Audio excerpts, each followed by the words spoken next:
তো স্টুডেন্ট, আজকে আমরা চলে এসেছি চতুর্থ শ্রেণীর গণিত বই নিয়ে আলোচনা করতে। আমরা একদম শুরুর দিকেই প্রথমেই আমরা ১ নম্বর পেজ নিয়ে আলোচনা করব। প্রথমেই দেখো লেখা আছে, আগের পড়া মনে করি, ইট সাজানো দেখিয়া নিজে নিজে সাজাই। প্রথমে কি বলা হয়েছে দেখো, যে আমাদের বাড়ির চারপাশে পাঁচিল দেওয়া হবে। আজ সকালে কিছুটা ইট এনে সাজিয়ে রাখা হয়েছে। আমি ইট সাজানো দেখি আর মোট ইটের সংখ্যা গুনি। কী করতে হবে না, মোট ইটের সংখ্যাটা গুনতে হবে। তো প্রথমে আমরা আগে যে ইটের সারিটা আমরা ছবিটা দেখতে পাচ্ছি। প্রথমে দেখো আমাদের যে ইটের সারি, সেই ছবিটা কিন্তু এখানে দেয়া আছে। কি দেয়া আছে দেখো না, বলা হয়েছে দেখো যে একটা সারি, কটা সারি আছে, 1টা 2টো 3টে 4টে। তো প্রথম সারিতে কটা আছে না, এই সারিতে আছে দেখতে পাচ্ছ 2টো করে আছে এক একটা সারিতে, এতে গাছিতে 2টো করে। তাহলে 2টো করে হলে 1টা 2টো 3টে 4টে 5টা 6টা 7টা 8টা। তাহলে এই সারিতে আছে 8টা।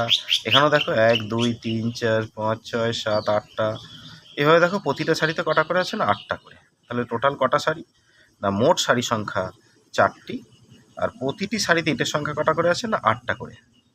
তাহলে প্রতিটি সারিতে যদি ইট 8টা করে হয়, তাহলে এখানে সাজিয়ে রাখা মোট ইটের সংখ্যা কত হবে না, অবশ্যই গুণ করতে হবে। 8 × 4 = 32টি।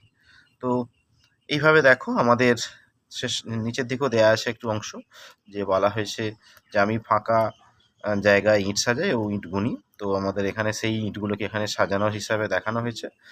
দেখো 1টা 2টো 3টে 4টে 5টা 6টা 7টা 8টা 9টা 10টা 11 12। হ্যাঁ, অর্থাৎ 12 দেখো এখানে কিন্তু কটা আছে, আমি সেরকম ইট আছে আবার সাজিয়ে কটা আছে না, 12 এখানে সম্ভবত দেখো 24টা ইট আছে।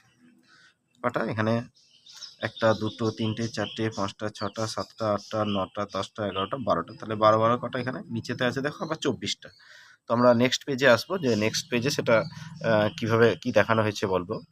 দেখো নেক্সট পেজে কি আছে না, ঝিমলিদের মাঠে 300টা ইট সাজিয়ে রাখতে হবে। কটা না, 300টা। প্রতিটি সারিতে কটা করে ইট রাখতে হবে না, প্রতিটি সারিতে 10টা করে ইট রাখলে তাহলে মোট সারি কটা হবে আমরা জানি, অবশ্যই এটা ভাগ করতে হবে, দেখানো আছে না 300 ভাজিতক 10। তো 300কে 10 দিয়ে দেখো ভাগ করা হয়েছে, 3 10 30, শূন্য নামিয়েছে, 10 শূন্য 0, অর্থাৎ ভাগফল হয়েছে 30। তার মানে 30টি। মোট সারি কটা হবে না, 30টি।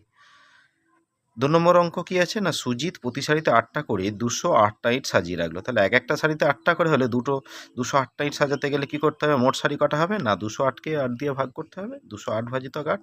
তো আমি পাশে দেখো 208কে 8 দিয়ে ভাগ করে দেখিয়েছি না, 8 2 16 করেছি, 20 নিচে 16, 20 থেকে 16 বিয়োগ করে 4 হয়েছে, 8 নেমে এসেছে, 6 8 48, অর্থাৎ ভাগটা মিলে গেছে, অর্থাৎ 26। তাহলে মোট কটা সারি হচ্ছে না, মোট 26টি সারিতে ইট রাখলো। তাহলে সারির সংখ্যা কটা হয়ে গেল না, 26টা।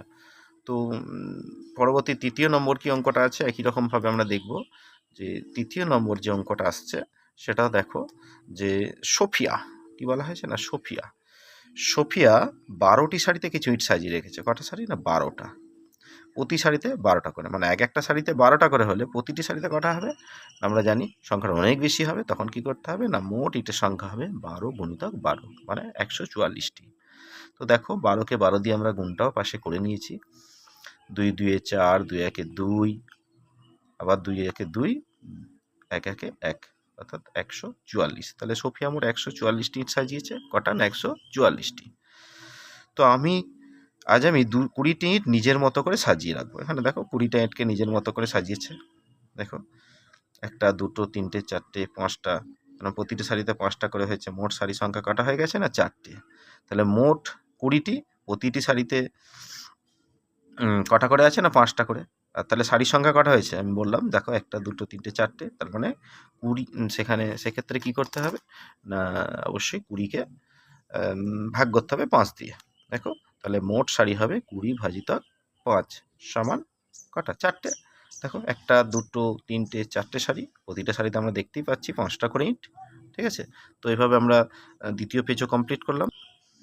এরপর দেখো 3য় নম্বর পেজ কি আসছে না, রঙিন কার্ড নিয়ে খেলা করি। দেখো তোমরা এইরকম ঘরগুলো এখন এই বল এগুলো জানো, যে 100 10 1 নিয়ে খেলা, অর্থাৎ 10টা হলে 10টা 1 হলে একটা 10, অর্থাৎ সেই যে লাল বল, হলুদ বল, সবুজ বল পড়েছিল না? ঠিক সেই রকমই এগুলো একটু কার্ড আকারে দেওয়া আছে। ওগুলো বল ছিল, এগুলো কার্ড আকারে। আবার 10টা হলুদ বল হলে একটা 100 হবে, তাই তো? অর্থাৎ আমরা আগেই জেনেছিলাম যে এগুলো কখনোই আমরা এককের ঘরে 9টির বেশির সংখ্যা রাখতে পারি না, বা 9টার বেশি বল রাখতে পারি না, নিশ্চয়ই মনে আছে। তো সেইভাবেই এখানে এই অঙ্কগুলো। তো প্রথমেই আমরা দেখে নেব যে সেই অঙ্কগুলো কি বলা হয়েছে এখানে। দেখো, একক, দশক, শতকের ঘর করা হয়েছে। বিস্তার অর্থাৎ স্থানীয় মানে এটা ভেঙে যে স্থানীয় মানে এখানে বিস্তার করে দিয়েছে, আর স্থানীয় মানে বিস্তার করে এটা কথায় লিখেছে, আর এটা অঙ্কে লিখেছে। এটা সংখ্যায় লেখা হয়েছে আর সেটাকেই কথায় লেখা হয়েছে। দেখো, আমি যদি প্রথমে অঙ্ক লেখাটা দেখি, কত আছে না? 223, 223, সেটাই কথায় লেখা আছে। দেখো, 223। তাহলে এটা করেই দেওয়া আছে। দেখো, 2 শতক, 2 দশক, 3 একক, তাই তো? কারণটা 2টা শতকের ঘরে, এই 2টা দশকের ঘরে, 3টা এককের ঘরে। তো 2 শতক মানে 200 যোগ 20 যোগ 3, অর্থাৎ এককের ঘরে 3টে দেখতে পাচ্ছ লাল কার্ড আছে 3টে, দশকের ঘরে 2টো হলুদ কার্ড, আর শতকের ঘরে 3টে এই 2টো সবুজ কার্ড আছে, অর্থাৎ 100 করে কার্ড। তো পরবর্তী অঙ্ক কি আছে না? পরবর্তী অঙ্ক আমাদের শুধু কার্ডগুলো দেওয়া ছিল। এখান থেকে আমরা দেখে নিয়েছি যে 4টে সবুজ কার্ড আছে, মানে 400। এখানে হলুদ কার্ড কটা আছে না? 6টা, তাহলে 60, আর এটা 5টা আছে, তার 5। তার মানে হয়ে গেছে সংখ্যাটা কত না? 4 শতক, 6 দশক, 5 একক। 4 শতক, 6 দশক, 5 একক, 465। 465 কথায় লিখে দেওয়া হয়েছে। পরবর্তী ক্ষেত্রেও কী ছিল? একই রকমভাবে কার্ডগুলো দেওয়া ছিল। তো কার্ডগুলো দেখো, 3টে সবুজ, 5টা হলুদ, আর 4টে লাল কার্ড আছে। তাহলে 3টে সবুজ মানে 300, 5 10 50, 4 একে 4, তাহলে 3 শতক, 5 দশক, 4 একক, অর্থাৎ 354, 354, 354। তো এইভাবে আমাদের এই কার্ডটা দেওয়া আছে, দেখতে পাচ্ছ। তো পরবর্তী কার্ডগুলো কী কী করা, পরবর্তী অংশগুলো কী কী করা আছে দেখো, আমরা একেবারে দেখে নেওয়ার চেষ্টা করছি পুরো ছবিটা। তো পরবর্তী ক্ষেত্রে দেখো, শুধু সংখ্যার অর্থাৎ বিস্তারটা দেওয়া ছিল। শুধু বিস্তারটা দেখো, 1 শতক, 3 দশ, 2 একক। তাহলে আমি লিখে নিয়েছি 1 শতক, 3 দশক, 2 একক, মানে 132, 132, 132। দেখো, আমি শতকের ঘরে কার্ড একটা করে দিয়েছি, দশকের ঘরে 3টে কার্ড, আর এককের ঘরে 2টো কার্ড করে দিয়েছি। আবার সংখ্যাটা দেখো, 500, এটা 40 আর এটা 9, তাহলে 5 শতক, 4 দশক, 9 একক, এটা 549, 549, সেটা আমরা কথায় লিখে নিয়েছি, আর কার্ডগুলো সেইভাবে আমরা সাজিয়েছি। এইবার দেখো, ছিল সংখ্যাটা 255, 255। তো 255 মানে 5 দশক, 5 একক, তাহলে 2 শতক, 5 দশক, 5 একক। তো কথাতে লিখে নেওয়া আছে 255। তো কার্ডগুলো সেভাবে সাজিয়েছি। এরপর কি আসছে? 780, 7 শতক, 8 দশক, অর্থাৎ 8 দশক আর 0 একক, এটা না লিখলেও চলে। তাহলে 7 শতক, 8 দশক, 780, 780 আমরা ভেঙে নিয়েছি।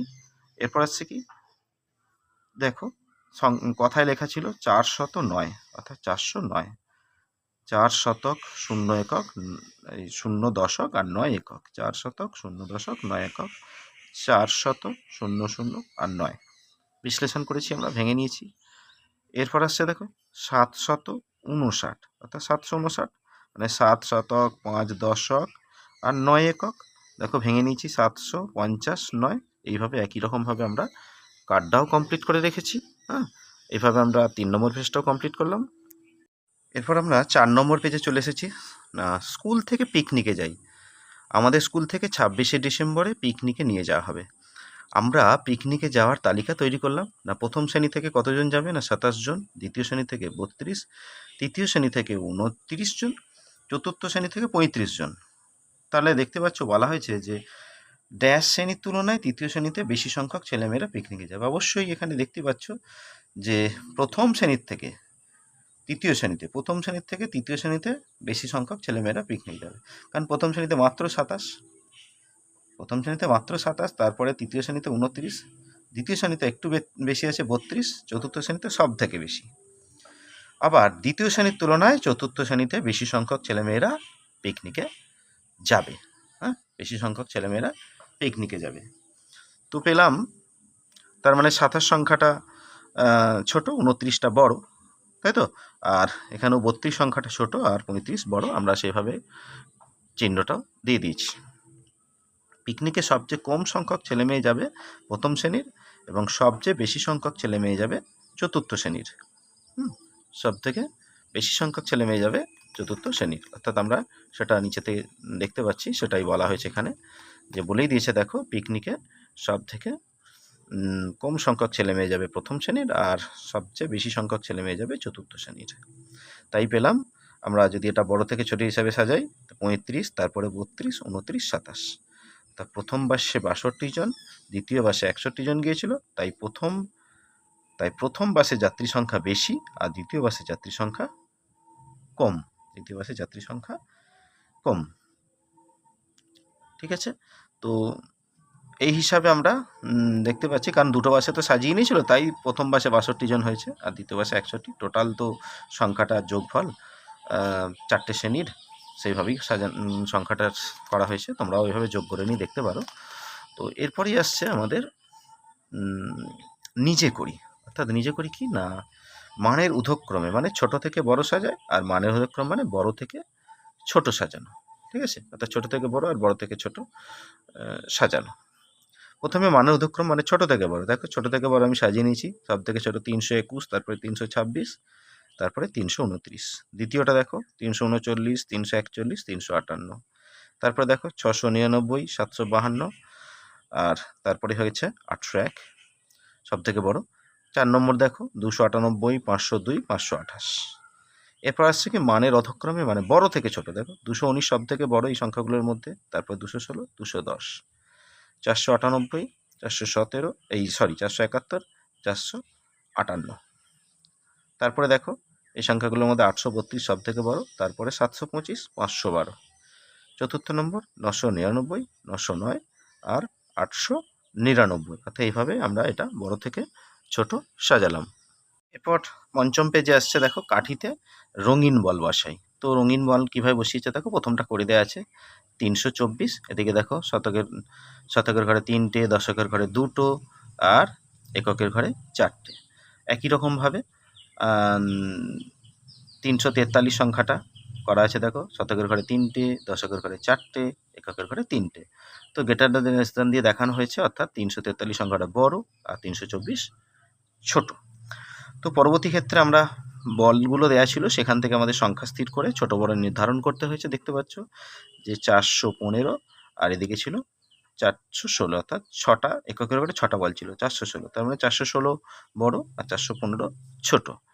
তো পরবর্তী ঘরে কি ছিল না, একই রকমভাবে দেওয়া ছিল দেখো বলগুলো, একই রকমভাবে বলগুলো করা আছে। তো আমরা সেটা দেখতে পাচ্ছি যে 2, এখানে 2টো, এখানে 4টে, তাহলে 224। তো এদিকে কাছে দেখো 250 দেয়া ছিল, তো আমরা সেইভাবে বলটাও বসিয়ে নিয়েছি। শতকের ঘরে 2টো, দশকের ঘরে 5টা, এককের ঘরে একটাও নয়, কারণ শেষে 0 ছিল। তাহলে 224 আর 250-এর মধ্যে 250 সংখ্যাটা বড়। তো তার পরবর্তী ক্ষেত্রে সংখ্যা একটা দেওয়া আছে দেখো 435। তো আমরা সেভাবে বলটা বসিয়ে নিয়েছি 400, 3, 10, 5, এককের ঘরে 5টা। আর এখানে বলগুলো দেওয়া ছিল, তার থেকে আমরা সংখ্যাটা স্থির করে নিয়েছি। অর্থাৎ এখানে 6টা বল ছিল, এখানে একটাও ছিল না, এখানে 3টে ছিল, তাহলে 603। তার মানে দেখতে পাচ্ছ 603 হলো বড় আর 435 হলো ছোট। তো সবার শেষে একটা নিজে করি দেওয়া আছে, তো আমরা নিজেদের মতন করেছি, তোমরাও তোমাদের মতন করে নিতে পারো। অর্থাৎ সেক্ষেত্রে আমরা এদিকে 342 করেছি, এদিকে 136 করেছি, কারণ এই সংখ্যাটাকে, এই দিকের সংখ্যাটাকেই তোমাদের বাম দিকের সংখ্যাটাকে বড় দেখাতে হবে, ডান দিকের সংখ্যাটাকে ছোট দেখাতে হবে, কারণ চিহ্নটা দেয়া আছে। ঠিক আছে, সেই চিহ্ন অনুসারে তোমাদেরকেও কিন্তু সংখ্যাটা স্থির করতে হবে। তো এইভাবে আমরা 5 নম্বর পেজ কমপ্লিট করলাম। এরপর আমাদের ষষ্ঠ পেজ মানে 6 নম্বর পাতায় দেখো কি বলা হয়েছে, সঠিক দাম বুঝি। কি বলা হয়েছে না, কিছু জিনিসপত্র এখানে বিক্রি হচ্ছে, তাদের দাম দেখো নির্ধারণ করা হয়েছে। একটা সোয়েটার আছে 498 টাকা দাম, একটা শাড়ি আছে 325 টাকা দাম। তো বলছে রোহন বাবার সঙ্গে বাজারে গেল, সেখানে সে দেখলো অনেক উলের জামা ও চাদর ঝুলছে। একটা উলের চাদর, সম্ভবত এটা শাড়ি না, এটা উলের চাদর, 325 টাকা দাম লেখা আছে। একটা উলের সোয়েটার দেখতে পাচ্ছ, যেটা 498 টাকা দাম লেখা আছে। ঠিক আছে, তো বাজারে গিয়ে সে সেটা দেখলো। এইবার আমাদের স্থানীয় মান আর প্রকৃত মানের বিষয়টা আমাদের আলোচনার বিষয়। ঠিক আছে, স্থানীয় মান আর প্রকৃত মান। তো স্থানীয় মান আর প্রকৃত মানের বিষয়টা কীরকম না আমরা জানি, তো প্রকৃত মান সবসময় সংখ্যা সেই সংখ্যাটাই হয়, আর স্থানীয় মান সেই সংখ্যাটা কোন স্থানীয় মানে বসানো হয়েছে, তো একক না দশকের ঘরে না শতকের ঘরে, সেই হিসাবে আমাদের স্থানীয় মানটা নির্ধারণ করতে হয়। তো আমাদের প্রথমেই সংখ্যাটা দেওয়া আছে 325। তো 3-এর প্রকৃত মান দেখো 3, তাহলে কিন্তু স্থানীয় মান কত হবে, যেহেতু শতকের ঘরে আছে তাই 300। 2-এর প্রকৃত মান 2, 2টা কার ঘরে আছে, দশকের ঘরে, তার মানে 20, স্থানীয় মান 20। আর 5-এর প্রকৃত মান 5, তার স্থানীয় মানটাও 5 হবে, কারণ যেহেতু সেটা এককের ঘরের সংখ্যা। তো আমাদের সেই সংখ্যাগুলো দেখো যোগ করে দেখিয়েছি, 300 যোগ 20 যোগ 5, সেটা হয়ে গেছে 325, এটা দেখানো আছে। তো পরবর্তী অংশটা কি আছে না 498, 4-এর প্রকৃত মান 4, আর স্থানীয় মান তাহলে কত হবে, 400 হবে, যেহেতু শতকের ঘরের সংখ্যা। 9-এর প্রকৃত মান 9, আর 9 তো দশকের ঘরে আছে, তাহলে 90। আর 8-এর প্রকৃত মান 8ই হবে, আর স্থানীয় মানটা তো 8ই হবে, কারণ সেটা এককের ঘরের সংখ্যা। তো আমরা সেটা যোগ করে দেখেছি, দেখো 490 আর 8 যোগ করে হয়ে গেছে 498। এর পরবর্তী যে অঙ্কটা আসছে দেখো, দেয়া আছে 107, অর্থাৎ 1-এর প্রকৃত মান 1, আর শতকের ঘরে আছে বলে 100, স্থানীয় মান 100। 0-র প্রকৃত মান 0, 0 স্থানীয় মান 0। আর 7, তার প্রকৃত মান 7, আর স্থানীয় মানটাও হবে 7, কারণ যেহেতু এককের ঘরের সংখ্যা। তো আমরা যোগ করে নিচ্ছি, দেখো 100, 0 আর 7, তার মানে যোগ করে হয়ে গেছে আমাদের 107। তো এইভাবে আমরা 6 নম্বর পাতাটা কমপ্লিট করলাম। এরপর আসবো 7 নম্বর পাতা। 7 নম্বর পাতায় কী বলা হয়েছে, সংখ্যা গড়ি, অর্থাৎ নিজে নিজে সংখ্যা তৈরি করতে হবে। দেখো কী দেওয়া আছে, 2, 4 আর 7, অর্থাৎ 3টে সংখ্যা দেওয়া আছে, সেইখান দিয়ে আমাদের আলাদা আলাদা সংখ্যা তৈরি করতে হবে। শতকের ঘরে অর্থাৎ 4 থাকবে শতকের ঘরে, অর্থাৎ শতকের ঘরে 4 থাকলে কী কী সংখ্যা হতে পারে না 472 আর 427, এই সংখ্যাটা দিয়ে, এই 3টে সংখ্যা দিয়ে। আর দশক 4 যদি দশকের ঘরে থাকে তাহলে কী হবে না 247, 742। আমরা দেখো 4টা দশকের ঘরে লিখেছি। আর 4 যদি এককের ঘরে রাখা হয় তাহলে সেক্ষেত্রে কী হতে পারে না 274 আর 724। ঠিক আছে, তো আমরা একেবারে বাম দিক ডান দিকও করে নেবো। 300, 3, 5, 1 আছে, দেখো 3 শতকের ঘরে থাকলে 351 করেছি, 315 করেছি। আবার 3 দশকের ঘরে থাকলে 135, 531, দেখো 3 দশকের ঘরে আছে। আবার 3 এককের ঘরে থাকলে কি হতে পারে না 153 আর 513। পরবর্তী 5, 6, 7, 5-এর স্থানীয় মান 500, আর সেক্ষেত্রে 500 হলে 567 করেছি, 576 করেছি। 5 তো শতকের ঘরে আছে। আবার 5-এর স্থানীয় মান 50 হলে দেখো 5টা দশকের ঘরে আছে, 657, 756, এটা করে দেওয়া আছে। আর 5-এর স্থানীয় মান 5 হলে 675 আর 765। আবার ডান দিকেও দেখতে পাচ্ছ একই রকমভাবে আমরা দেখতে পাচ্ছি যে 7, 9, 8 আছে, এর স্থানীয় মান 8-এর স্থানীয় মান 800 হলে 8টা শতকের ঘরে থাকছে, দেখো 879, 897। আবার 8টা দশকের ঘরে থাকলে 80, তো সেক্ষেত্রে 789 আর 987। আর 8-এর স্থানীয় মান 8, অর্থাৎ এককের ঘরে থাকলে 978, 798। তো আমরা পরবর্তী অঙ্কটাও দেখে নেব। পরবর্তী অঙ্কটা কি আছে, তো পরবর্তী অঙ্কটাও দেখো 305, অর্থাৎ শতকের ঘরে যদি 3 থাকে তাহলে 305 আর 350 করেছি। আর 3 যদি দশকের ঘরে থাকে তাহলে সেক্ষেত্রে কী হবে না 530, আর এটা 035। ঠিক আছে, 035 করেছি। এক্ষেত্রে এটা কিন্তু 2 অঙ্কের সংখ্যা হয়ে গেছে অবশ্যই। আবার 3 এককের ঘরে থাকলে দেখো 503, আবার 053 করেছি, অর্থাৎ 53 হয়েছে, এটাও 2 অঙ্কের সংখ্যা হয়ে গেছে। 5, 2, 8, আচ্ছা 5-এর স্থানীয় মান প্রথমে 500, তারপরে 5-এর স্থানীয় মান 50, তারপরে 5-এর স্থানীয় মান 5, অর্থাৎ একক দশক শতক হিসাবে। শতকের ঘরে 5 থাকলে দেখো 528, 582। দশকের ঘরে 5 থাকলে দেখো 258, 852। আর 5 যদি এককের ঘরে থাকে তাহলে 285 আর 825। তো এইভাবে তোমরা পরবর্তী যে নিজে তৈরি করে এটা নিজেরাই করবে। হ্যাঁ, এটা নিজেরাই করবে। এরপর 8 নম্বর পেজে দেখো কি বলা হয়েছে, কাঠি ও রঙিন বল নিয়ে খেলি ও মেল খুঁজে, একটা মিল খুঁজতে বলেছে। কাঠি রঙিন বল দিয়ে 53 তৈরি করি। দেখো 53টা কীভাবে তৈরি করা হয়েছে না 5, 10, 3, তাহলে অর্থাৎ দশকের ঘরে 5টা হলুদ বল আর এককের ঘরে 3টে লাল বল। তো যদি 3টে কাঠি নিই তাহলে সেক্ষেত্রেও কি হতে পারে, দেখো একক দশক শতকের ঘরটা করলেও শতকের ঘরে কিন্তু শূন্যই হবে, কারণ সংখ্যাটা 2 অঙ্কের সংখ্যা। কারণ 53 আর 053 অর্থাৎ 053 এরা একই মান। এটাও 2 অঙ্কের সংখ্যা, এটাও 2 অঙ্কের সংখ্যা, কোনোটাই কিন্তু 3 অঙ্ক, এটা কিন্তু কখনোই 3 অঙ্কের সংখ্যা নয়। অর্থাৎ আমরা শুধুমাত্র একক দশক শতক 3টে ঘর করেছি, কিন্তু সংখ্যার মান একই রয়ে গেছে। অন্যরকমভাবে দেখো একটা 62 সংখ্যাকে করা হয়েছে, দেখো তো 62 সংখ্যাটাকে কিভাবে দেখানো হয়েছে। তো আমি 2 রকমভাবে 62 তৈরি করছি, দেখো 6 10 2, দশকের ঘরে 6টা হলুদ বল, এককের ঘরে 2টো লাল বল। এক্ষেত্রেও দেখো একক দশক শতক করা হয়েছে, কিন্তু শতকের ঘরে কোনো বল আমরা দিতে পারিনি, কারণ 62 আর 062-র মান সমান। এখানে কোনো বল বসালে তো সেটা সংখ্যাটা অন্য হয়ে যাবে, ঠিক আছে। এবার কাঠি ও রঙিন বল দিয়ে সেটা আরও একটা করে দেখানো হয়েছে, দেখো যে আমি এখানে বলা হয়েছে 70 আর 070 এর মান সমান। আমি মাঝেরটা দেখিয়েছি করে 89 আর 089 এর মান সমান। অর্থাৎ দেখো এককের ঘরে 9টা বল আর দশকের ঘরে 8টা বল বসিয়েছি।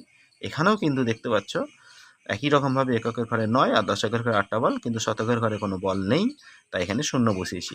এক্ষেত্রেও কিন্তু দেখতে পাচ্ছ এই 8 10 9 89 আর 0 8 9 এই 89 দুটো মানই কিন্তু সমান। একইভাবে দেখো 32 আর 0 32-এর মান সমান, কারণ এরা দুজনেই 2 অঙ্কেরই সংখ্যা, এরা কখনোই কেউ 3 অঙ্কের সংখ্যা নয়। এরপর আমরা পরবর্তী পেজে আসবো। এরপর দেখো আমরা 9 নম্বর পাতায় চলে এসেছি, নেতাজির জন্মদিনে পাড়ার অনুষ্ঠানে। প্রতি বছর 23শে জানুয়ারি আমাদের পাড়ার নেতাজির জন্মদিন পালন করা হয়। তো এবছর আমরা ঠিক করেছি সবাই মিলে একটা অনুষ্ঠান করব। এই অনুষ্ঠানে আমাদের পাড়া থেকে 43 জন অংশগ্রহণ করেছে। পাশের পাড়া থেকে কত না 27 জন। তাহলে এই অনুষ্ঠানে মোট কতজন এসেছে না 43 আর 27 যোগ করেছি, যোগ করে দেখো 70 জন অংশগ্রহণ করেছে। সকালে পতাকা উত্তোলনের পরে যেমন খুশি আঁকোর আয়োজন করা হয়েছে, বিকালে নেতাজির জীবনী পাঠ, আবৃত্তি, নাচ ও গানের আয়োজন করা হয়েছে, ঠিক আছে। তো দেখতে পাচ্ছ এক্ষেত্রে এখানে কি বলা হয়েছে, দেখো যে অনুষ্ঠান দেখতে 87 জন অভিভাবক এবং 122 জন শিশু এসেছে। প্রত্যেক শিশুকে 2টো করে লজেন্স দেবো। কতগুলো লজেন্স লাগতে পারে হিসাব করি, প্রত্যেককে 2টো করে, অর্থাৎ 122 জনকে প্রত্যেকে যে 2টো করে দেওয়া হয়, তাহলে দেখো সেটাকে দেখানো হয়েছে কীভাবে না 120 ইন্টু 2 মানে 240-এর বেশি, আবার 130 ইন্টু 2 260-এর থেকেও কম, অর্থাৎ 120-র বেশি। 122 সংখ্যাটা 120-র বেশি কিন্তু 130-এর কম, তার মানে 120-কে 2 দিয়ে গুণ করলে 240-এর থেকে বেশি লাগবে, আর 130-কে 2 দিয়ে গুণ করলে 260-এর থেকে কম লজেন্স লাগবে। অর্থাৎ 122-কে 2 দিয়ে গুণ করলে কত হবে না 2 দুগুণে 4, 2 দুগুণে 4, 2 একে 2, অর্থাৎ 244টি। তাহলে শিশুদের জন্য মোট লজেন্স লাগবে 122 গুণিতক 2, 244টি লজেন্স লাগবে, কারণ টোটাল 122 জন শিশু, প্রত্যেকে 2টো করে দেওয়া হয়েছে, তাহলে 122 গুণিতক 2 মানে 244টি লজেন্স লাগবে। দেখো এর পরবর্তী 10 নম্বর পাতায় চলে এসেছি। 10 নম্বর পাতায় কী বলা হয়েছে, তাই 6 প্যাকেট লজেন্স কেনা হলো, প্রতি প্যাকেটে 75টি করে লজেন্স আছে, এক একটা প্যাকেটে 75, তাহলে মোট লজেন্স কেনা হলো 75 গুণিতক 6, 75কে 6 দিয়ে গুণ করেছি, দেখো 5 6 30 0 হাতে 3 6 7 42 আর 3 45 মানে 450টি লজেন্স। আবার যারা অনুষ্ঠানে অংশগ্রহণ করেছে তাদের প্রত্যেককেও 2টো করে লজেন্স দেবো, প্রত্যেককে 2টো করে লজেন্স। তাই অনুষ্ঠানে অংশগ্রহণকারীদের জন্য মোট লজেন্স লাগবে কটা না, আমরা জানি আগের পাতায় ছিল যে 70 জন ছিল, তাহলে 70 ইন্টু 2 তাহলে 140টি লজেন্স লাগবে, 70-কে 2 দিয়ে গুণ করলে 140। এখন হিসাব করে দেখি মোট কতগুলো লজেন্স লাগছে না, মোট লজেন্স লাগবে আগের পাতায় দেখেছো 244 আর এই পাতায় 140, তার মানে 384টি লজেন্স লাগবে, যোগ করলে হবে 384। সবাইকে লজেন্স দেওয়ার পর কিছু লজেন্স পড়ে রইল, তাহলে বাকি লজেন্সের সংখ্যা কত হবে না, ওই যে 450 থেকে 384 বাদ দাও, কত হবে না 66টি। হ্যাঁ, কত হবে না 66টি। তো পরবর্তী কি আসছে না, পরবর্তী ক্ষেত্রে দেখতে পাচ্ছ যে 66টি। এরপর কি বলা হয়েছে না, অনুষ্ঠানে অংশগ্রহণকারীদের অভিভাবকরা 4টে করে মিষ্টি খাওয়ালেন, তাহলে মিষ্টি লাগবে কটা না 70 গুণিতক 4 মানে 280টি। 122 জন শিশুকে 2টি করে মিষ্টি খাওয়ালেন, তাহলে 122 গুণিতক 2 তাহলে 244, তাহলে মোট মিষ্টি কটা না 280 যোগ 244 524টা। তো পাশে গুণটা দেখিয়ে দিয়েছি। অনুষ্ঠানে বিশেষ অতিথিদের জন্য 300 টাকার মিষ্টি আর ফুলের তোড়া কিনে আনলাম। 4 জন অতিথিকে সমান ভাগে ভাগ করে দিলাম, তাহলে প্রত্যেক অতিথির জন্য 300 ভাজিতক 4, মানে ভাগ করলে 75 টাকার ফুলের তোড়া মিষ্টি কিনলাম। শেষে সবাই মিলে জাতীয় সঙ্গীত গেয়ে অনুষ্ঠান শেষ করলাম। তো এভাবে আমরা 10 নম্বর পাতাটা কমপ্লিট করলাম। তোমাদের যদি ভালো লেগে থাকে তো অবশ্যই চ্যানেলটিকে সাবস্ক্রাইব করবে এবং লাইক, ফলো এবং শেয়ার করবে এবং বন্ধুদের মধ্যেও শেয়ার করবে। যদি কোনো সমস্যা থাকে তাহলে অবশ্যই কমেন্টস করে জানাবে।